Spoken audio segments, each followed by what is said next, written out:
Hey there, you're listening to Rambling Weekly. This is episode 6th. Because I'm different like that, right? Yeah, let's get into this.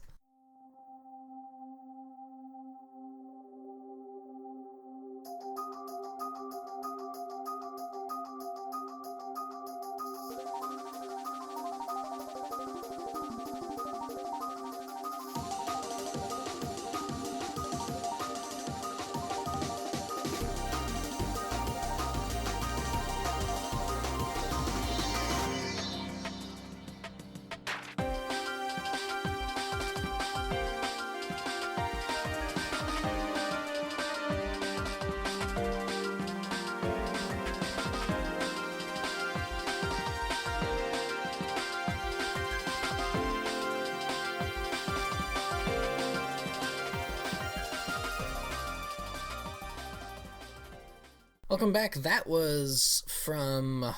I list him as Absolute Cycloid because that was what his or her page was named under, but it's the Dojinshi is named Dut, and that's who we're going to use for today. The song's called The Will, and here's the thing: if anybody can find any of this music, I will gladly link to it. The problem is that their website went defunct, and since then I've not been able to find anything, which is unfortunate because I think this person had some fantastic music, phenomenal music, and hopefully when you listen through these bumpers and stuff that you'll agree. And if not, well, then I'll be very sad.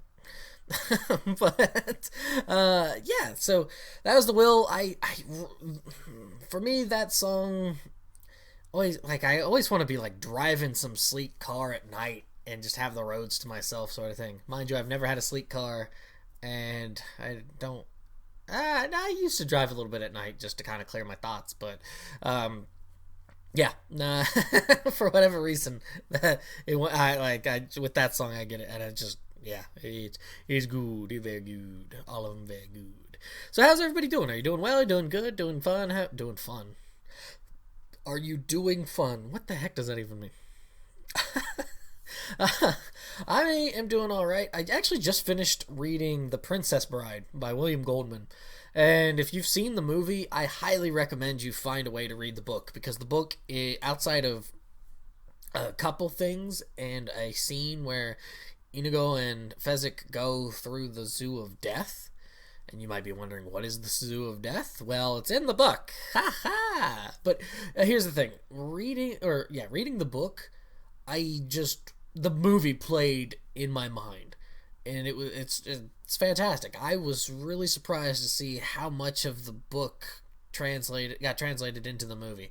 And I think that's how it went. Like, I could be wrong. One of my friends had said that the book was written after the movie, but the book says it was copyrighted in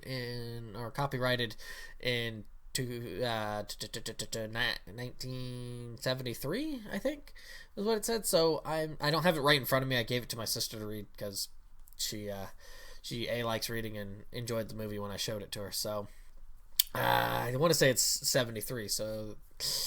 Maybe I'm wrong, but if anybody does know, please let me know. Yeah, so I'm reading a new book. Well, not a new book per se, but the next, because I'm on this tear of just read. And the book that I'm reading now is Into the Land of Bones, Alexander the Great in Afghanistan, and it is. I've only read the introduction so far, but it's got me giddy because it is comparing Alexander the Great's expedition into Bactria. I think that's how you said it, Bactria, which is, quote unquote ancient classical Afghanistan, and his foray into there, we shall say, his expedition into there, and comparing it to the U.S.'s U.S.'s war in Afghanistan, or the Afghanistani war. Would that be? But going in, and comparing that, and how other countries and empires have gone in there and have not fared as well, like Russia, like Britain, like Alexander the Great. Yeah, I don't think you're listening.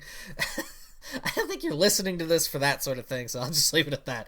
But if you like history and how people always want to say, well, people who don't like history or just say, well, it's not the same as it was back then, they try to just dismiss anything about history. But history is very important, and there's that saying: if you do not learn from history, how does that go? Those who do not learn from history are doomed to repeat it. I can't think of the quote off the top of my head, but that is, I want to say I got that one right for once. But I wouldn't say it's just like it's gonna be the same exact thing, but you can extrapolate and learn things from it to be like, maybe we ought not do that. Not a good idea. Very, very bad. So yes. But yeah, reading that, I working on game stuff. Going to have how we're working, because with the game Sager's Calling that we're working on, we have this idea of doing some couple stages of in-house testing before we have the alpha released to the public. So we're about ready set. By the time this comes out, pre-alpha 1 best be out, or I am choking some coworkers. But it ought to be out by the time you guys are listening to this. But and that's pre-alpha 1. So we have a pre-alpha 1, and then we're gonna have a pre-alpha 2, and then we'll have the straight up alpha later this year. So yeah, working on that, getting some writing in, and like it upsets me that I'm at the click that I'm going. I'm only kind of putting out a chapter a month, because for the story Sudraba, but I just get into these, I don't want to say ruts, but it's like what they refer to as like the muse. The muse isn't really talking to me at the moment, or she doesn't for about a week or so, and then she'll start being like, hey Taylor, hey Taylor,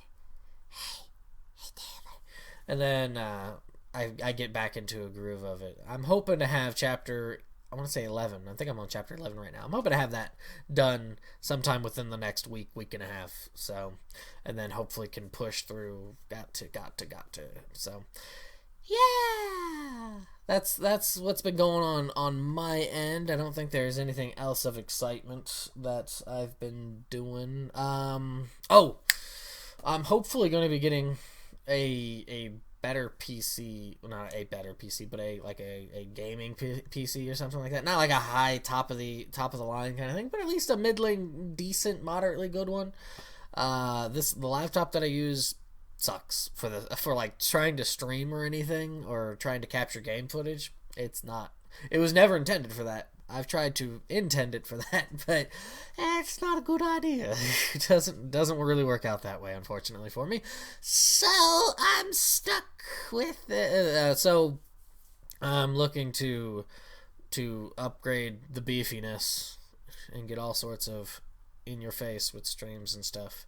I mean, I just got a better camera for that, for not just that, but also to kind of go along that way. Yeah, and this is just weird. And I think I might have mentioned it before. I had been playing a little bit of just Mega Man off and on. I haven't done much since then, really. I get into these long stretches of time where I just don't feel like playing games. Yet I'm learning to talk about them.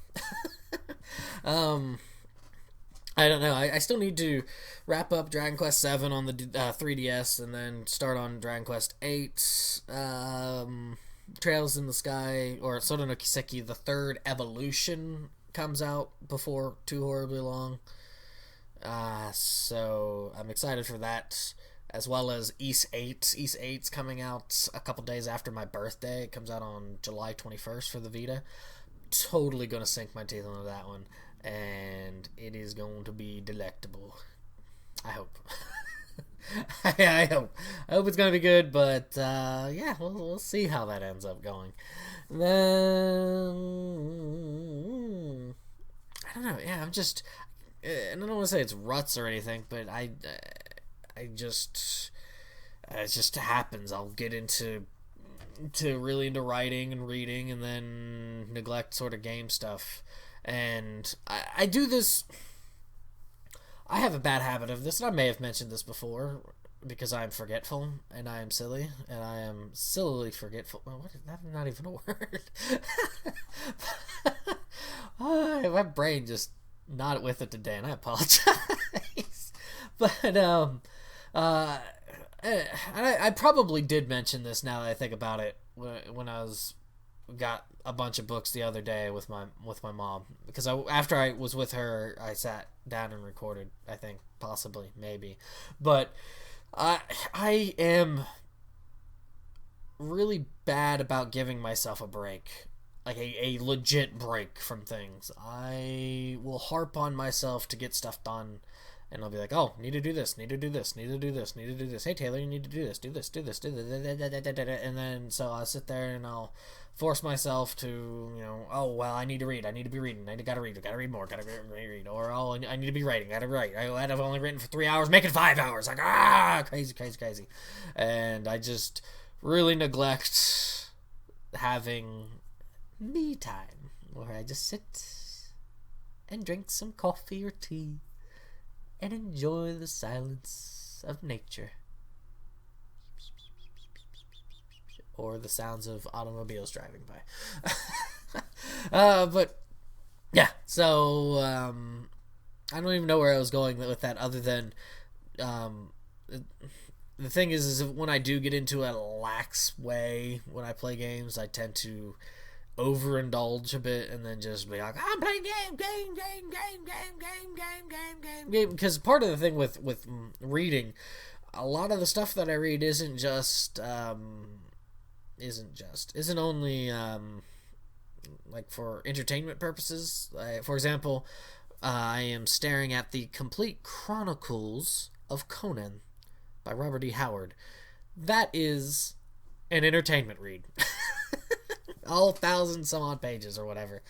But I also have things like Machiavelli's The Prince and Other Writings, The Metamorphoses by Ovid, a couple books on the Peloponnesian War, the book I'm reading right now, Into the Land of Bones, a few writing books.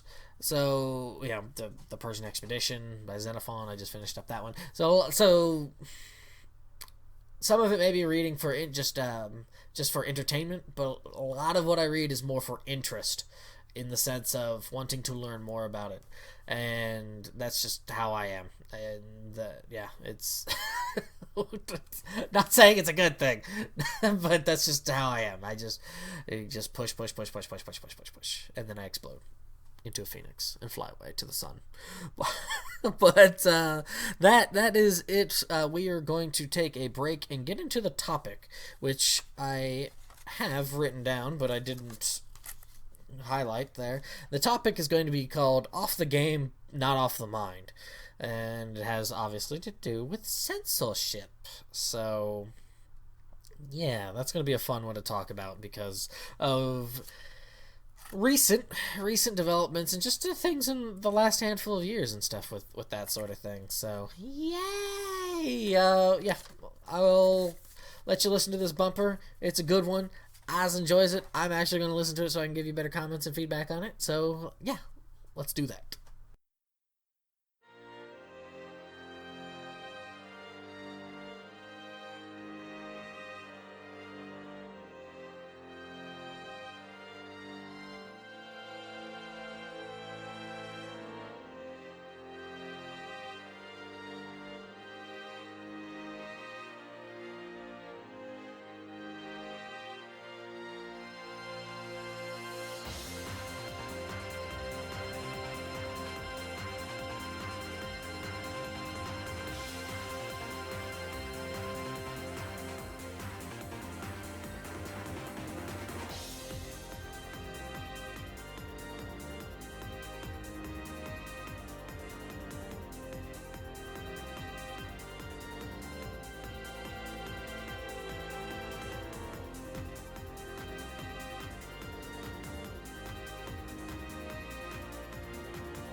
Welcome back. That was Skylines, and it was good.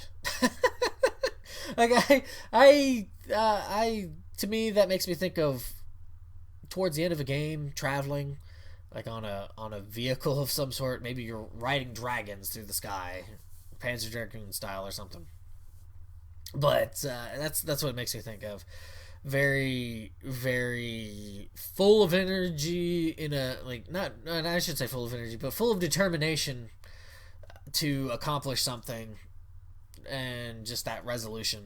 Just you're resolute. But yeah. So this conversation is going to be about censorship. So off the game, but not off the mind.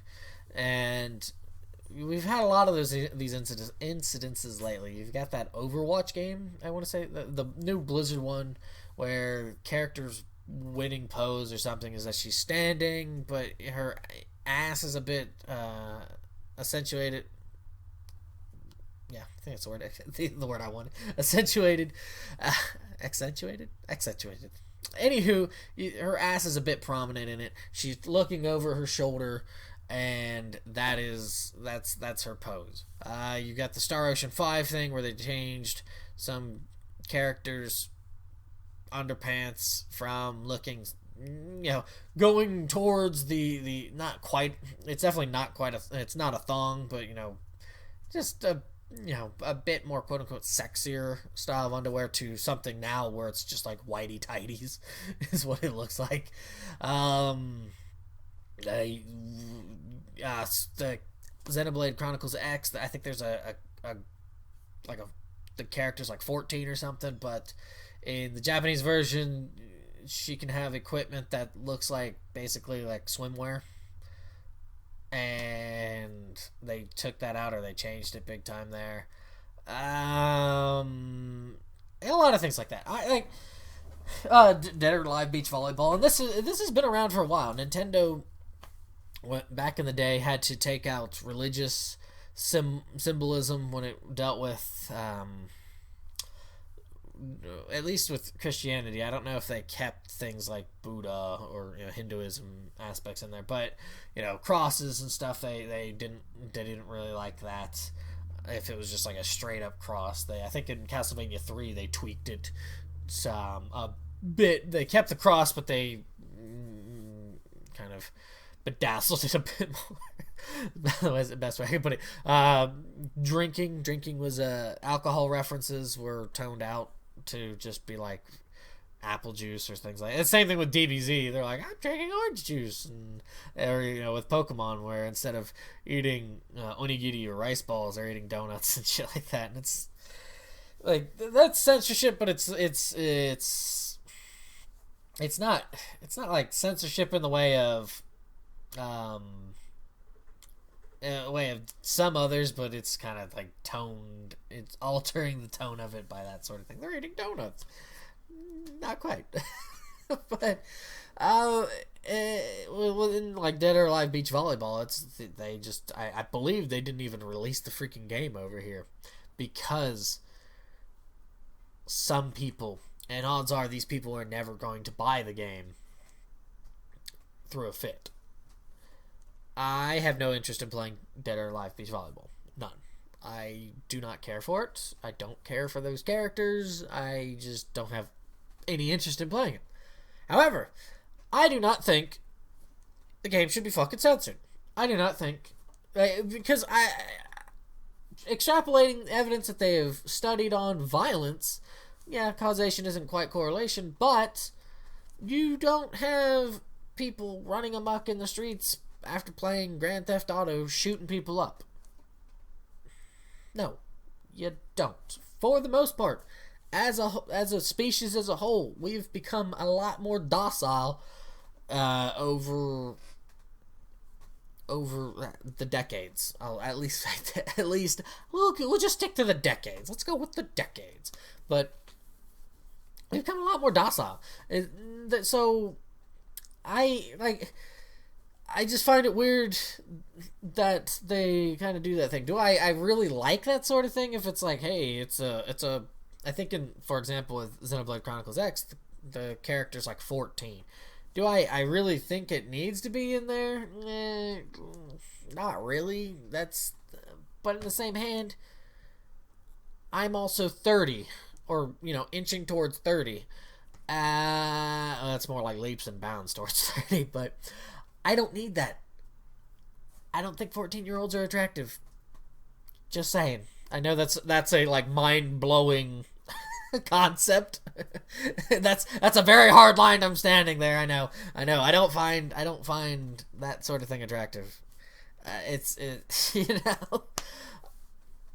But in the same hand, there are going to be people who are, 14, 15, 16 that play games that will want to do that because they, maybe they find that sort of thing attractive. Whatever. That's the thing. That's where you need, because when you censor something, you're basically telling people that I know what's better for you than what you know for yourself. That's how that comes across to me. When you when you censor something, you turn it into this basically this Pandora's box. And some people's curiosity will want them to open that so bad that eventually they will, and they may tumble down a dark path. I'm not saying, hey, we should just do whatever we want and all that sort of thing. You need laws and regulations, because you let things get out of hand where it's just lawless and not unregulated and all this kind of thing, bad things will happen. I understand that. But when you censor things like art or just media in general, I mean, look at, this is just a big complaint that I have with American entertainment, is that violence, and I know this has been rehashed to hell and back, but violence is okay. Violence is cool. We are totally cool with having a character blow someone's fucking head off, or just shoot them. And you see it in movies and everything like that. They shoot them, dispose of them. You like that choice of words. Just dispose of somebody else who had their own life, maybe had kids of their own, a loving wife or husband. Whatever, just throw them away. But we're totally fine with that. But God forbid if there's boobies. God forbid if there's any sort of sexual innuendos. How immature does that sound to you? Like, that, I understand, yeah, puritanical,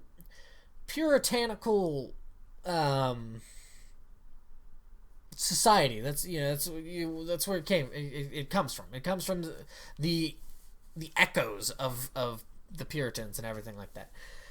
Where maybe not so much the violence part was like, yeah, let's just commit violence, but in the same hand, it got what they needed done. Unfortunately, or fortunately, whatever. I'm not going to judge fucking people in their own situations for what they do and back in history, because that's ridiculous. That's silly. But I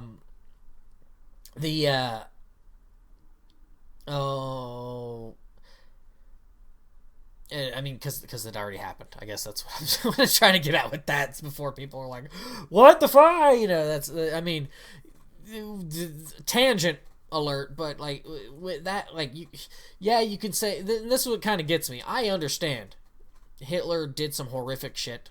I get that. I totally understand that. He ties a bunch of other people for doing horrific shit. Maybe I'm wrong in thinking that, but I think when you only have something that is, this is the one evil and this is the epitome of evil, you kind of don't see the other things that are equally as bad, because it's different. I mean, think about it this way: Stalin. We don't have as much like hate for Stalin. Yeah, he ended up killing. He has a higher score count.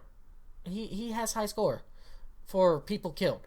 I mean, that is the truth. He was responsible for a lot more people's death. But it's I mean, tangent. That's but yeah, you could see that, but I'm not. You're like, don't. I agree. Yeah, don't do those things. But in the same hand, I'm not. I mean, it's in the past.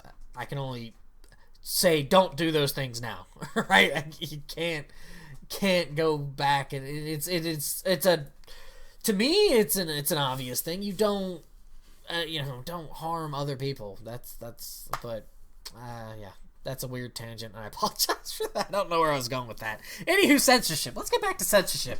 So censorship, what is it accomplishing with that sort of thing, other than saying you lack as a whole, group, whatever, the maturity to be able to handle this as it is. That's what it feels like to me. Like with the Fire Emblem Fates thing, there was the character who she didn't feel comfortable around a certain sex, so she's given some sort of potion or something so that she sees the sexes differently. So if, I think that's how that was. I could be wrong about it, but if she saw a female, she would think that they are male, and then she would be okay. I could be wrong about that. If I am, please do correct me on that. But they censored that out because it had to do with drugging. But it's lacking context, and that is the big thing that I think people don't. And I think that's why I kind of stumbled with that tangent there, is context. You need context for things. You can't just...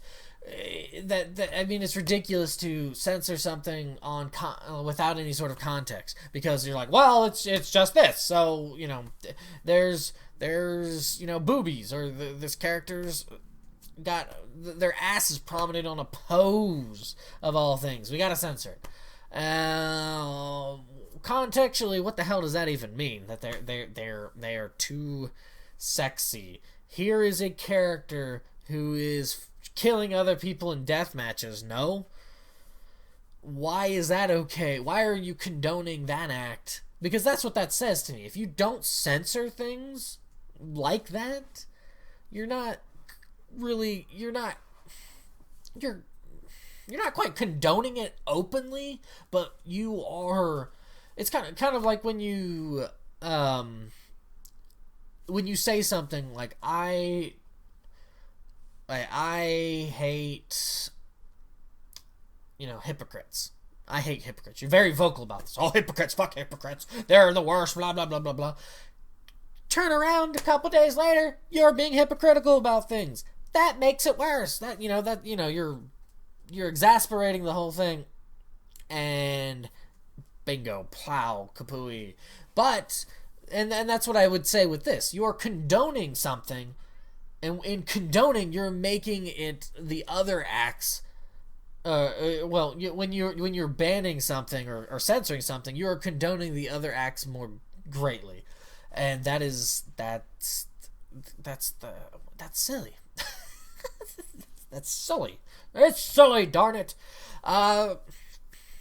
I don't know. I really like self-censorship is also another thing. Like if you think that games are art, you are not for this at all. You are not for censorship in any way.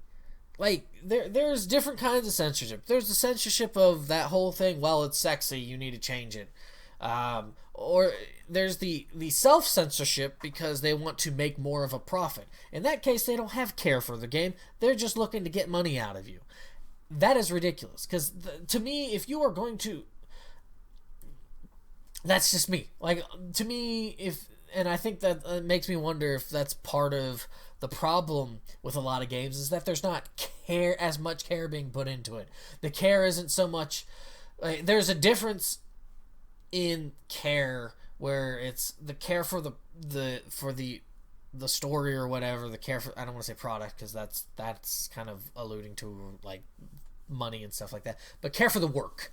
If you care for the work, you don't give a rat's ass what other people think. You don't give a rat's ass about, well, I don't think I should do this because this might upset somebody. You don't give a rat's ass about that because you're trying to express something within yourself. whatever that is. You are either trying to make a point about something, express your feelings on another thing, how you feel about the world, and all that sort of thing. You're not trying to make money.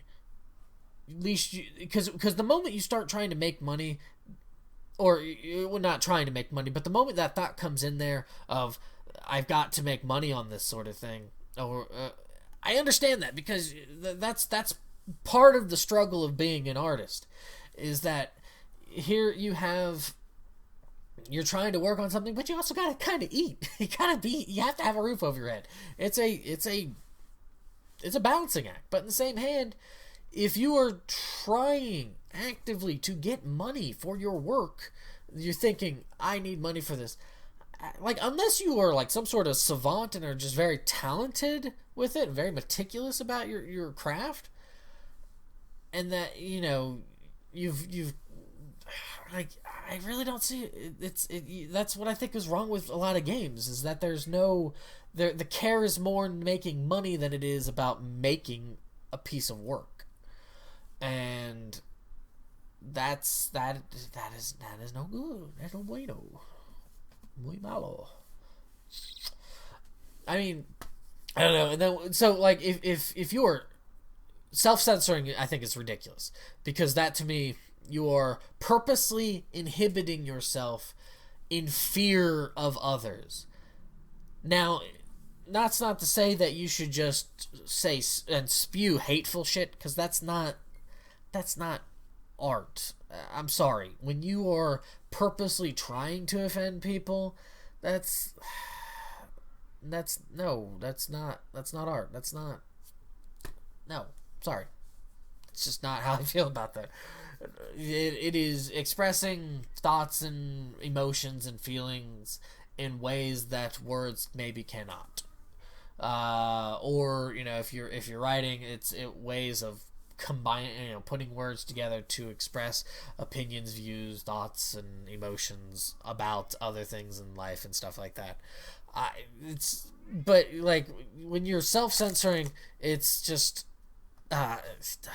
no, just don't do that. And that's where you get with a lot of these things now. You have people who are vocal, whether or not they are A, the minority of the whole thing, B, the not even buying the damn game or whatever, just trying to be busybodies that are speaking out against this, because they think that it does not fit my views and how I feel about things. You should not be allowed to view that sort of thing. Now, doesn't that sound ridiculous? Does that, some people think that it's good because, well, you shouldn't think like this because current year. How insane is that? Because right there, that is condescending, because you were saying that how I think and what I know is better than what you think and what you know. And that's not the case, because that's a whole, like, bizarro field of subjectivity. Do I think, like, me personally, egalitarianism, utilitarianism, those are the two things me personally, when I think of groups of people, that's how we should act, is treat everybody, as a person, individually. Just treat them as a person. The end. Treat them equal, and it doesn't matter. You just you are you, and just treat them as people. Utilitarianism, go by what benefits the group best. That, if for whatever reason there is somebody who is worsening everything, but worsening the morale of the group, or not helping out on their stuff, and it would be better to cut that person out of the group, you cut that person out of the group, because it is lifting the group up. Sure, one person suffers for it because everybody couldn't tolerate them, but in the same hand, you're creating greater happiness or greater productivity, or greater whatever for the group that way. So, and maybe that's cold, maybe that's harsh, but in the same hand, those are my thoughts. That's just, and with censorship, that's kind of how I feel too, is that you have people complaining about these sorts of things, where, you know, what is it doing? People want to claim all these sorts of things about it, but what is seriously happening that is going through somebody's mind when they see, say, for example, that Blizzard games that tracers pose? Really, when I see it, I see something that's not real. I see a game where a character's posing. They're doing some sort of victory pose. The end. I can differentiate between a video game and people, and I have enough maturity to respect other people, even if they are a bit of an asshat about it. I wouldn't say respect, but at least treat other people well. I don't have to respect you, but I will treat you well. I will talk to you. I will, and maybe that comes off as me sounding like I'm two-faced. No, because for me, respect is something that you earn through works, through doing good deeds, doing great deeds, doing magnificent deeds, or it's lost by doing horrendous deeds. I mean, you don't have to respect somebody to be able to tolerate them. And I won't mention who it was I was talking to, but this person, just because I don't know if they want their opinion to be expressed or whatnot, they had a really good point about this, and it was fantastic, so I'm going to use it now. Thanks! But they said that world peace will not come through hugging and just, free love and all this sort of stuff. You know what it'll come from? It'll come through tolerance. Being able to tolerate someone else and how they view things and whatnot. And I agree. You've got to tolerate other people, because when you don't tolerate somebody else, you are creating animosity, and whether it's internal or external or animosity for the other person, whatever, you're creating animosity. And then you start to think of ways to control them, and then you start to get authoritarian, and then you have to censor things. Well, because they think differently or they think wrongly, I'm going to curtail that. I'm going to change how they are. And I'm going to make it so that the way I think is shown to be the better way, is shown to be the way that I think it and everything like that. And if you don't agree with that, you're liable to get killed. Or you're liable to be shunned. Or you're liable to lose your job. Or you're liable to be just kind of forgotten. Wiped from the annals of history. We'll leave it at that. So, if you've got any comments on what you feel about censorship, good or bad, please let me know. If you completely disagree with me and you've stuck through all this, thank you. And if you let me know. I'm really curious to know what people's thoughts on this sort of thing. Either comment on the YouTube video, or shoot me a message on Twitter at Mudagato553. I'm so like gassy today. I don't know why. I apologize. At Mudagaru553, MURAGARU553, and yeah. So let's listen to stuff and come back in a much happier frame of mind.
Welcome back. That song there was titled Last Battle. And it also has somebody credited as well with Loot, and that's Pixel.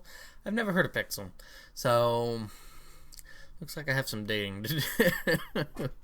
But yeah, this is the comment section. And I did want to put out there that for those of you who did put out comments for the fourth one, that sorry I didn't get them onto the fifth one. It just kind of missed the timing for it, so that's why they're on this one. So yeah, which actually kind of works out because I didn't get any for the fifth one, so I must have said something bad. So I also got comments on some of the earlier ones, and so I'm going to mention those as well. So we're going to start with fourths and then kind of work our way back. So I have like, it's not too big of a mess just yet. So all right, first off, we are going to go with this. BK McGlynn. I really hope I said that right, and if I didn't, I apologize. he responded, and he was very positive about the whole Kickstarter thing. So this I like this. This is good. I like to see the positivity with this. And I put, overall, I'm usually quite positive when it comes to Kickstarter. All the Kickstarters I've backed thus far, a handful of them, have released their game, movie, whatever, or the development is going quite steady at this time. I do feel fans are now able to get our hands on things which probably back in the day, before the internet was widespread, wouldn't get made because they couldn't get the funding for it.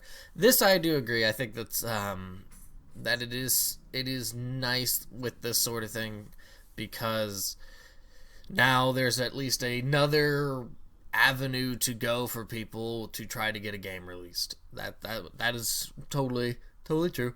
And I know I'm very sleepy. It's kind of rainy too. So like now that I'm recording this, so if you hear rain sounds or animal sounds, because it'd be nature. But that yeah, it's a different avenue for people to explore with that sort of, with making a game or movie or whatever. The thing that you point out here is that development is going quite steady at this time.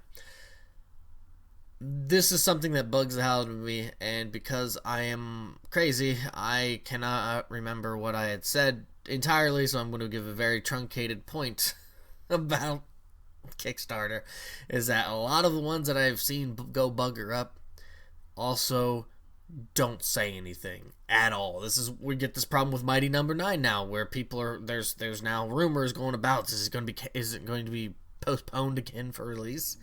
Because nobody's saying anything. There's no connection being made. Disaster Cake for his game Soul Saga that he's making, I think it's going to be episodic, and it's going to be on like the Vita or like for PSN download, eventually the Steam, I think the Wii U, and some other things. The dude is on like Twitter. When he's on Twitter, he's responding to anybody and everybody. That's the route you need to go. Mind you, you can't just like spend all your time doing it and none of your time focusing on making your game, especially in his case, because I think his group is really, really small. But Disaster Cake, at Disaster Cake, Soul Saga, totally check it out. But yeah, he's really good about keeping people up to date and just connecting with people. That, I think, is an excellent way to assuage any sort of worries and that sort of thing, fears, and to keep the boat going. Not rocking the boat, but just kind of directing it. And he does a really good job of that. So, like I said, I'm actually going to make a note before I forget. At Disaster Cake. Because I know I will forget, and then it'll come out, and people will be like, who's this Disaster Cake person he's talking about? And then I'll feel silly because I didn't put anything there. Okay. And then this next part is, like I said earlier, I haven't backed a lot of projects. Now and then I surf around on Kickstarter, and there's so much nonsense people want funded, or there's just nothing really original / special going. Where did I get going? Special enough to stand out. But when they come with something that I feel highly passionate about, then I'm happy to throw some money towards that certain Kickstarter. The most recent Kickstarter that comes to mind is Yooka-Laylee. I'm a huge Banjo-Kazooie fan, and helping Playtonic out with this project is a no-brainer for me. I love this team of developers, the old Rare team, and I really miss 3D platform games, like back in the Nintendo 64 days. I kinda hope Yooka-Laylee, and A Hat in Time, will start a resurgence of 3D platformers. See, this is exactly the mindset that people should have with Kickstarter and stuff. Mind you, because BK McGlynn has had, why you have had, it seems like for the most part, all of them going well, or have reached completion. I think it's also because you don't just pick willy-nilly and that you're do your diligence on the thing.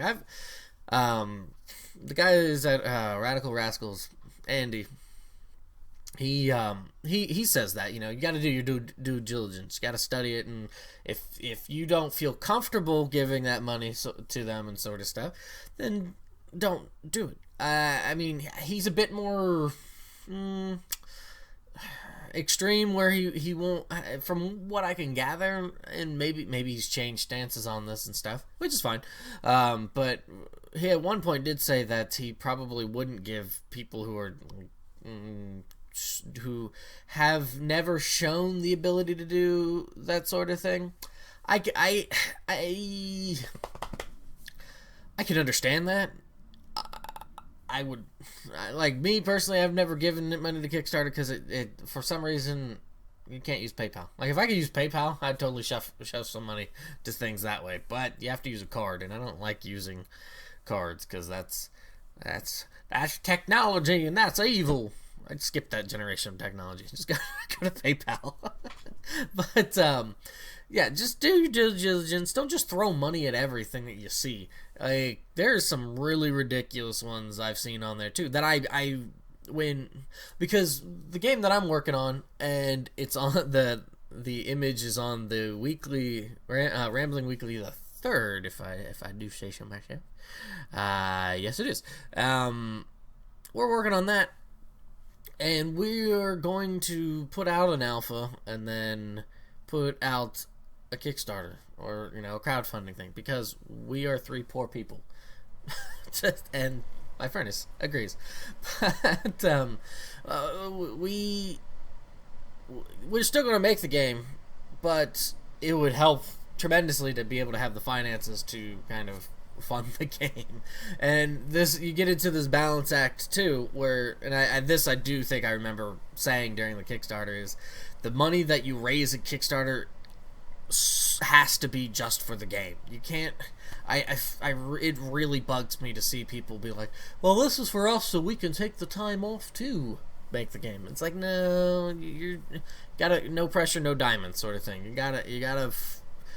No, that quote unquote war chest was for the sole purpose of making the game.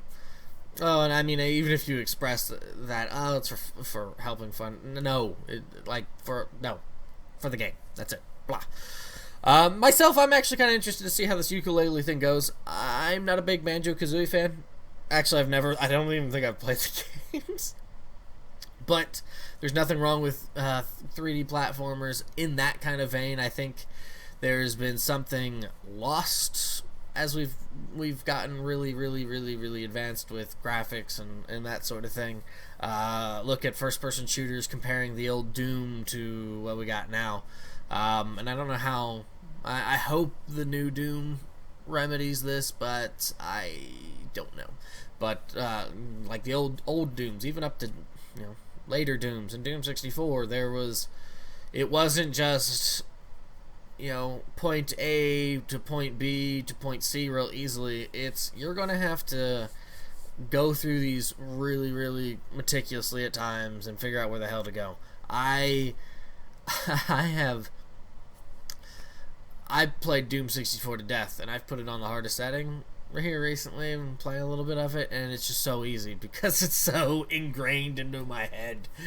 But yeah, like 3D platformers, like I loved Mario 64, so you know, I'm not saying give me Mario 64, the new Mario 64, but yeah. And A Hat in Time I've never heard of, so I have to look into that. But it would be nice to see a resurgence of 3D platformers that are like that, and not to say that the more cinematic things, I don't want to even say it's a platformer, but like that, because it's not really. I'm not gonna say Uncharted. Uncharted's not a platformer. Sort of is, kind of, I guess, because you're jumping from thing to thing, but not like Banjo-Kazooie, Mario 64, Donkey Kong 64. So, then he says, can't really say much about comics. I'm not a comics guy at all. Well, there's one certain comic, but it's not a superhero comic, and it's only well known here in Holland and Belgium. It's called, and I apologize if I mispronounce this, but Susk and Whisk. Is that how you say that? Susk and Whisk? I hope so. And I exclusively adore the classic ones made from 1946 up until the 1990s. Strangely enough, I'm a huge Batman fan, because Batman isn't a superhero. Ah, burn! I'm sorry. I'm a huge Batman fan, but not specifically the Batman comics. My passion for Batman mainly started because of the Burton movies and the 1990s animated series. Now, that 90s animated series is the only, like, Batman thing that I'm really, I don't even say knowledgeable of, that I have a lot of exposure to, would be a good way to put it. I loved that. That thing was awesome. I like the movie too. What was it? The Mask of the Phantasm? That was awesome. I mean, that Mark Hamill Joker laugh. You know, I could never mimic it, but I mean, just that was just some phenomenal stuff. Some phenomenal voice acting. Well, I usually watch the latest comic book movies. I do feel they're becoming a bit stale and unoriginal. Thor 2 immediately comes to mind. There are definitely a few fun/good ones, Guardian of the Galaxy and Ant-Man, but we've reached quite an overkill of comic book movies and TV series. Yeah, that's where I'm at. It's such an inundation of that, and it's cyclical. I understand that. Much like Don Quixote interest, it's cyclical. And I just really hope we get off this train very soon. Please. Yeah. I am curious to know more about this Susk and Whisk comic that's popular in Holland and Belgium. I am not aware of it, but totally. Any sort of details you want to give me there, BK McGlynn, please. And as for like the Burton movies, I never really, like even those I've never really cared for. I don't even think I've seen them all to completion. Maybe that really bad one with the Schwarzenegger as Mr. Freeze and Uma Thurman as I think it was Uma Thurman as Poison Ivy. But yeah, you got me on that one. All right. Also on the Rambling Weekly 4th, Butterbirds responded with, I usually get shy about commenting, but I wanted to mention I am a coffee connoisseur. What is this coffee you speak of? Also, I don't have much insight on Kickstarter, but this is the first or second time I've heard of this issue. Must keep my eyes open. And also added, wanted to comment because I like your, if I could talk. I wanted to comment because I know you like the interactions, I think. Yes, I do love the interactions. It's, like, to me, that's more of what YouTube's about than just getting, like, the ratings. Back in the day, the star things in the out of fives and all that kind of stuff, or the likes and dislikes, because people can sway it one way or the other. Yeah, the comments are much more my thing, mainly because it's small, not a lot of people, but those who do, it's easier to interact with comments and this sort of thing. So I like it. I like it a lot. Yeah, it's I don't know. Maybe because you're not really paying much attention to Kickstarter, but it is something that regularly comes up where there's something like the Mighty Number 9 incidences where it's been postponed or delayed, and then people kind of throw a fit. Where BK McGlynn, I wonder if that's for the Burger King or the Black Knight from Fire Emblem. Maybe is that? It's anywho. Sorry, derail it. Anywho, they have these sorts of things where they have some really shoddy ways of there's some that I've seen that are very grandiose, where it's like, let's have this eloquent long dialogue about things where it's like, you should care because of this or because this is some dire stuff. But in the same hand, to people who have no interest in it, when they read that sort of stuff, they're just kind of like, wow, this is so silly sounding. But that's neither here nor there. The thing with Kickstarter, when bad things tend to happen, or when things fall through because people have this immediate set mindset of, I am funding this, therefore it should come to fruition, and when it doesn't, they get scorned. And that part of that's maybe not doing better research on people. Part of that's also because they've been hooked in by charlatans or some snake oil salesmen. Yeah. So yeah, I can understand the trepidation about, oh, maybe I don't want to do this. So then the coffee connoisseur thing, I was drinking some coffee and I just get the cheapo sort of thing. They got coffee machine that's like one of those damned Keurigs, and I just make like 4 or 5 things of coffee. I drink like the small cups of coffee, so like around the world, the normal sized, not the American ginormous super mugs. Yeah.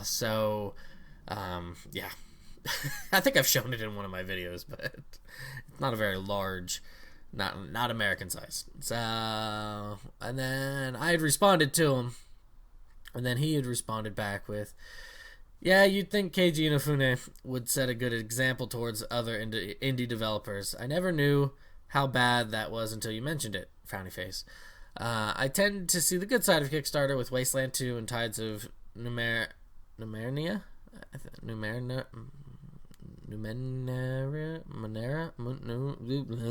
I'm sorry. Numenera. I hope I am saying that right, and if not, I apologize. Always saw Kickstarter as a good startup, but like you said, it sucks when others taint the waters. Right. Yeah, so, I mean, that's the unfortunate thing with what's gone on with Keiji Inafune. Because I remember when he first put that out, and there was super excitement, and everybody was giddy. I was giddy, but then the whole Kickstarter thing of using a card, I was like, no, why can't you use PayPal? Hell, one of my friends, who's not even like a huge Mega Man fan, saw that and he was like, yeah, and then put money into it. Years later, we are still waiting. So, Wasteland 2 is a very good example of that. The Tides game, I don't know that one, but I've heard, yeah, Wasteland 2 does a really good job of capturing what it had set out to capture. And then Butterbird's other half of the responses about my coffee. I exclusively drink barista-made coffee, mainly triple shot cappuccino, or if I really want to wake up, I usually have it black with the triple shot. The taste always comes down to how good the barista is, I noticed. Always enjoy trying to make my own coffee bean, though, and I usually roll with the Karajo's van, if y'all have it. If you ever want to try and make yours, if you feel inclined to, though. Can be a lengthy process sometimes, but don't let this stop trying if you want. No, that's a good, those are like, growing things I think is a good exercise of patience, and also just something that people can do without having to be really like hawkish. Well, not even hawkish, but hawkish is a good way to put that. Where it's like, I've got to be over here, helicoptering over it all the time. You just take care of it in the morning, and then you come back to it a little bit later. Be like, okay, need some water. Okay, we'll wait until it's not hot and then come back. I don't know if I can really grow that. I really doubt you can grow coffee very well here because of the weather. And I mean, even excuse me, even in the house, yeah, I don't know. To be honest, I have no idea what mainly triple shot cappuccino means. I really don't go to coffee shops. I guess I am one of the like those coffee plebs who just kind of drinks coffee. I really like the taste. I grew up really loving coffee flavored things, and then just as I got older, I was like, yeah, like I don't even really need it to wake up or anything. I just kind of just like the taste of it. So thank you, Butterbirds, and thank you, BK McGlynn, for your comments on that one. Also, Linku of Courage added that I may not have got on here. Now I think about it, I don't think I had it on for last week's. Was that PC gaming is king here, but console-wise, it's Sony then Microsoft, and no one is into Nintendo much because people don't like the game. Maybe I did say this. But just in case, although the Wii's popular here for a while when it first came out, handheld's mostly phone gaming, which I'm not into, and the Vita because people adore PlayStation here. People are nostalgic to old Nintendo games, but they don't give their newer games a try, which is a shame. Me and my brother, we mostly grew up playing with Sony and Nintendo consoles, so that is why we're not into Microsoft much. As far as the game genre, most people here are very much into first-person shooters and action games in general. RPG is the least popular genre because people don't like to do grinding. At least most people I asked here who don't like RPGs, which is a shame. Yeah, that grinding aspect really killed a lot of people in the interest of it. However, it's you need at least a part of that in there, because then you get into this, well, you don't need to do it with Bravely Default where you have the slider, or like say there's just not a lot of fighting or grinding at all, and then it gets claimed to be on rails. It's a hard sell. Excuse me. I'm sorry. I don't know why I'm tired. But maybe because I haven't had coffee. But it is a hard sell, and like I said in the very first episode about the contrasting and comparing the Super Nintendo or the Super Famicom with the PlayStation, how well it served for the RPGs. This was one of the sins that I felt that the RPG genre had carried from the PlayStation era, which was that it extended the time of the game. It extended it by like 10 hours. And that don't work for people much nowadays. Like that was, I think, something that's great about the Super Nintendo RPGs is that they are shorter. Except for like Dragon Quest a little bit longer, right? But I mean, for the most part, they are shorter games. Fire Emblem can be a bit longer just because of the frustration of having somebody die and you're trying to be perfect about it. Yeah, it can be pretty frustrating. But yeah, that is. Thank God this is still recording. Oh man, I was about to flip. But yeah, it's unfortunate. But thank you, Linko of Courage 1 for kind of giving a quick little recap there on the state of gaming in Israel. Cool stuff. Let's see. So we're gonna hop back to the Rambling Weekly third, because good friend Mr. Sushi Bay, he left a comment because he was kind of sneaking his way in there. And he put, I don't mean to eavesdrop in on this conversation too heavily, but since you are mentioning the Adam West Batman show, I thought I would chime in and mention that there was a run of comics through Comixology, which is called Batman 66. It stays true to the world of Batman and seems pretty neat. I haven't had a chance to read it myself, but it may interest you if you like the old show. That's kind of weird. Just because of how the contrast between that old Adam West Batman and what Batman is perceived as now. I wonder how jarring that would be to fans of now.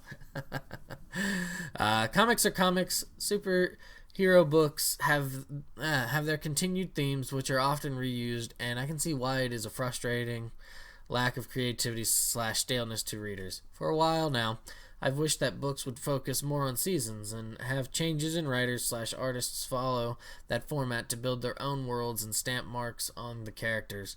They could be devoid of the previously established writing and reduce the alienation of new readers. Still, if superheroes aren't wow. I am very tired. But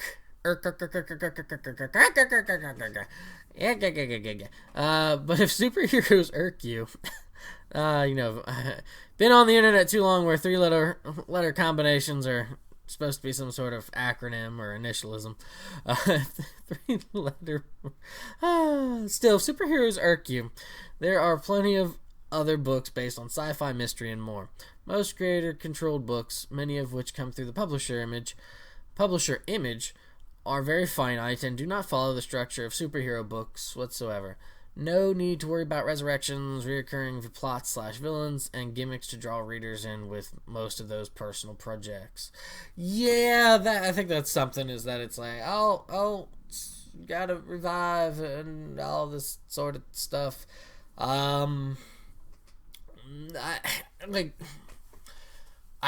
Comics in general really don't get to me. I mean, I probably said this before, but I've got an 11-volume Fire Emblem manga, and I know mangas and comics aren't exactly the same, but similar.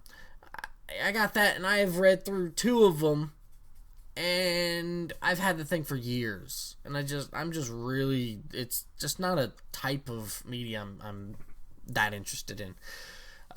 Even if it is, like, the themes don't get, that sort of thing, yeah, that also, but it's just a double whammy sort of thing.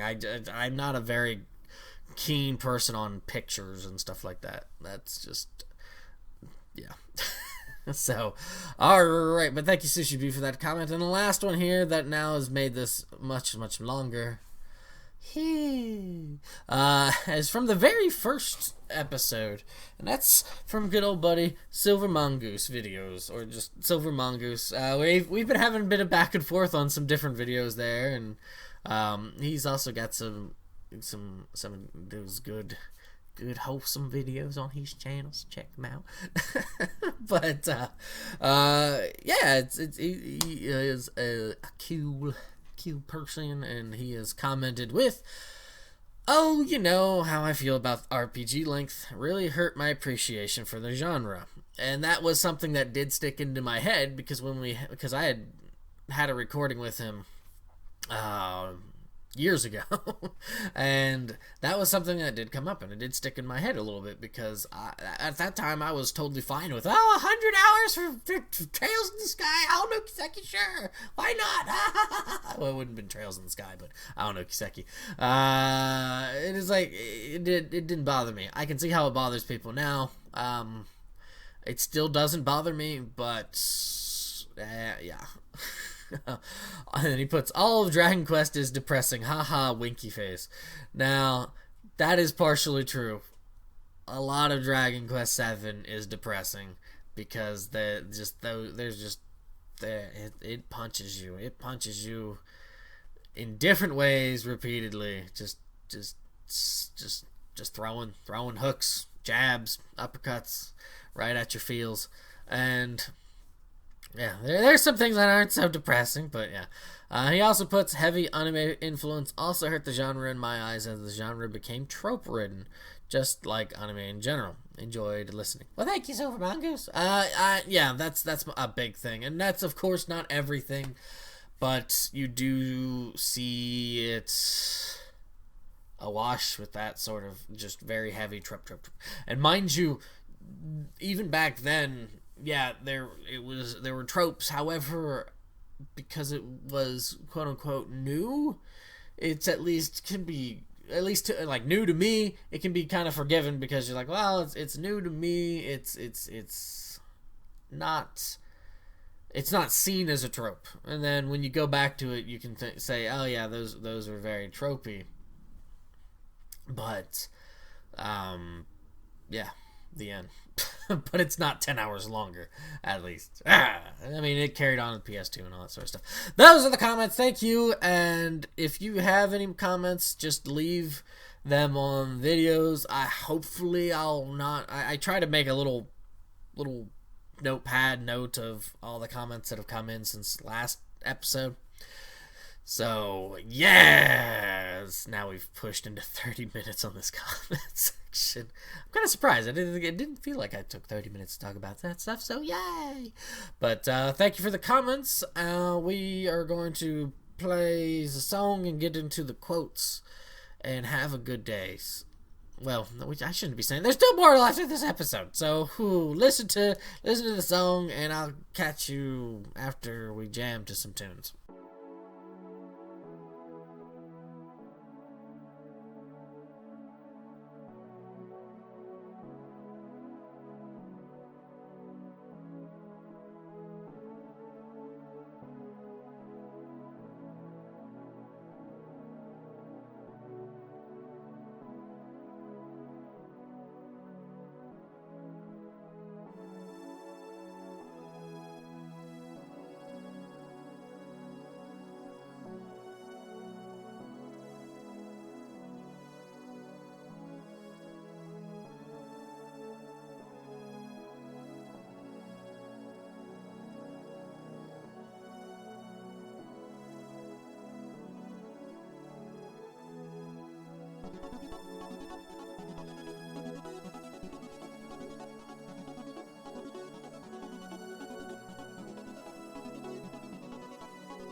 All right, we're back with that was Satisfy My Thirst, and yeah, that to me, I like because I haven't in a long time, but I used to fool around with RPG Maker and kind of making some of those good old RPGs and using a lot of doujinshi music just to kind of convey the mood, so get a better understanding of how to use music and scenes and things like that.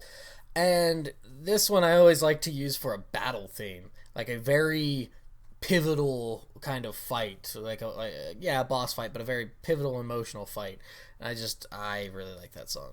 I mean, I like the title to Satisfy My Thirst. Pretty awesome song title, but I just really like it, and it's so good. It's so very, very good, and that's kind of a bit of a techno-y vibe, but yeah.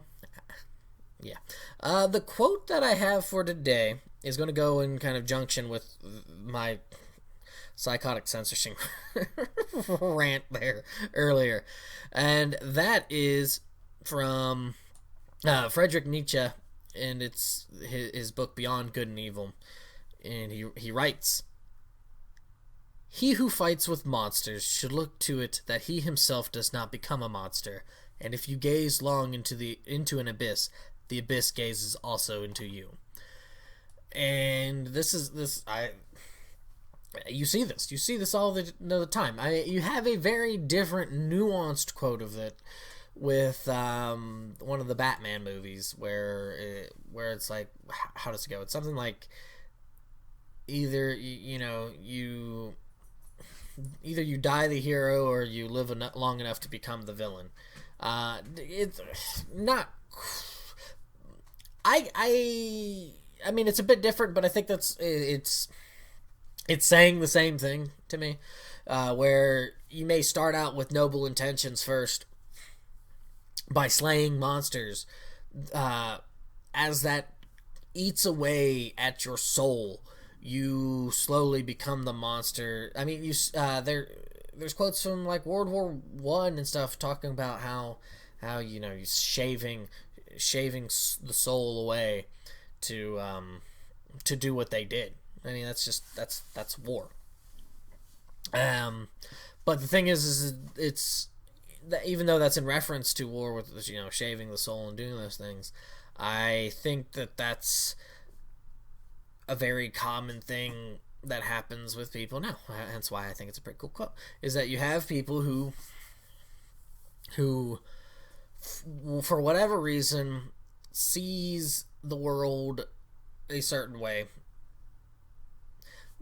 They see the world as being very unjust, and so in order to remedy that, they themselves are going to treat others unjustly. That is ridiculous. You do not have the pendulum swing one way and then force the pendulum to go back the other way. You've got to stop the pendulum from swinging in the first place. That is the only way you are going to stop that sort of psychoticness. That's the only way you're going to have it, is by tolerance and treating people equally. You cannot treat other people unequally because they have benefited. I know that may sound ridiculous, or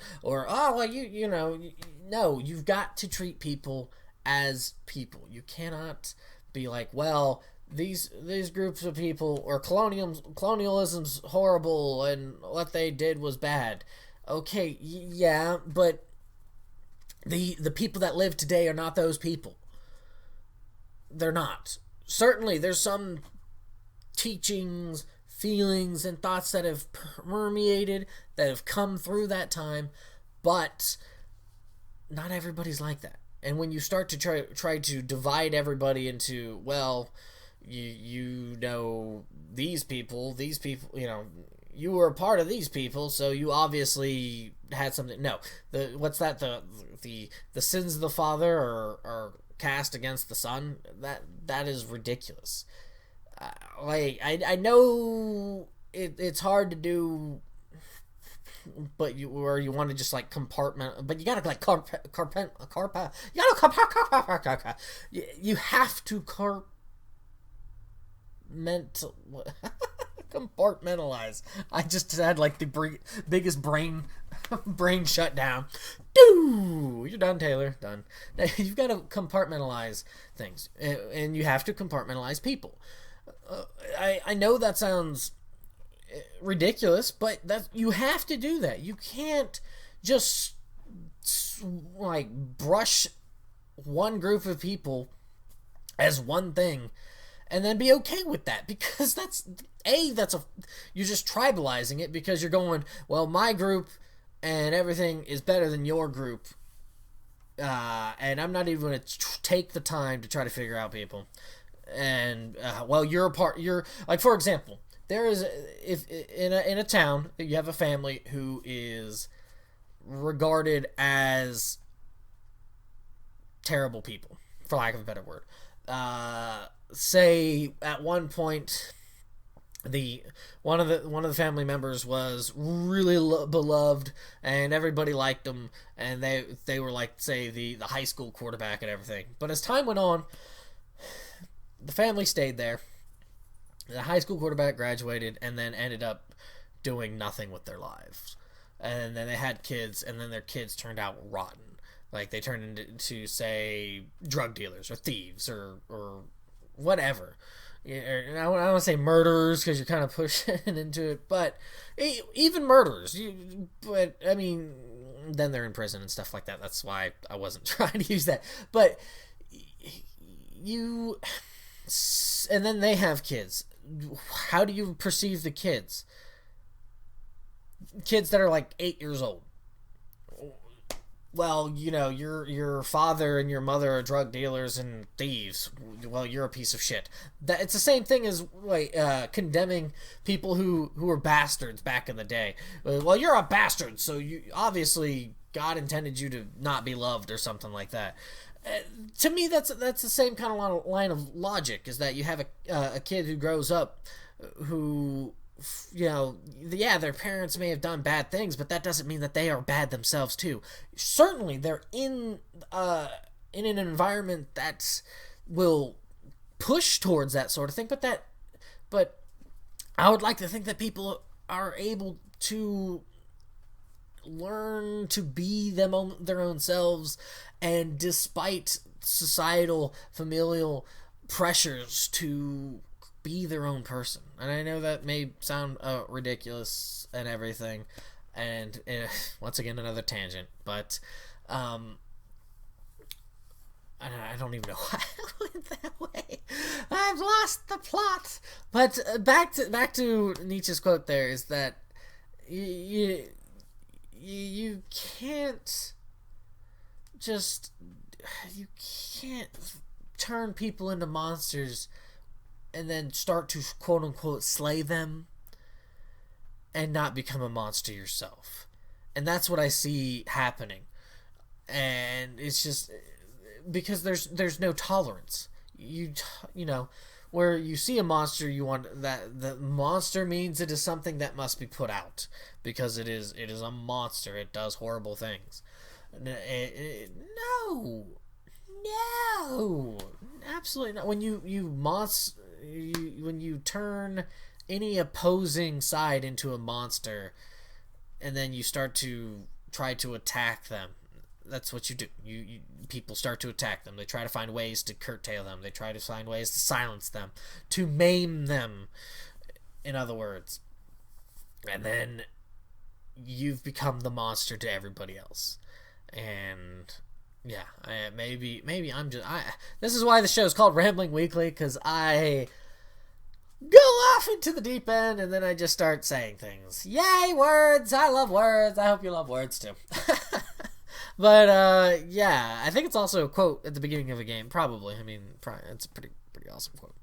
So we're going to play out here with a song called "I Saw the Birds Fly Across the Sky." I saw the birds flying across the sky. This is probably one of my favorite not probably. This is one of my favorite doujinshi songs ever. I love the song. Maybe it's a bit hokey with the rain sound because there's a rain sound that comes in and out and stuff. And maybe you'll kind of like, really? This is your favorite? I don't know. There's something about it that I really like, and I hope you likes it too. And I hope that even though I say these things and you have your own opinions, that you don't think less of me for it, because I won't think less of you for thinking something different. I certainly won't do that. We can totally disagree about things, but don't give me vagaries and fucking, well, you obviously don't understand, and yeah, that kind of thing. Oof. You don't understand. Urge to just kill myself rising. But it's just, that's no argument. You don't understand. You just don't get it. But anywho, good song, great song. I hope you like it. If you want to comment in a YouTube video or shoot me a message, direct message or whatnot on Twitter at Muragata553. I'm not spelling it again because I've already spelled it. I should spell it again. Muragaru 553. But yeah, that's it. Take it easy, and I'll catch you next week.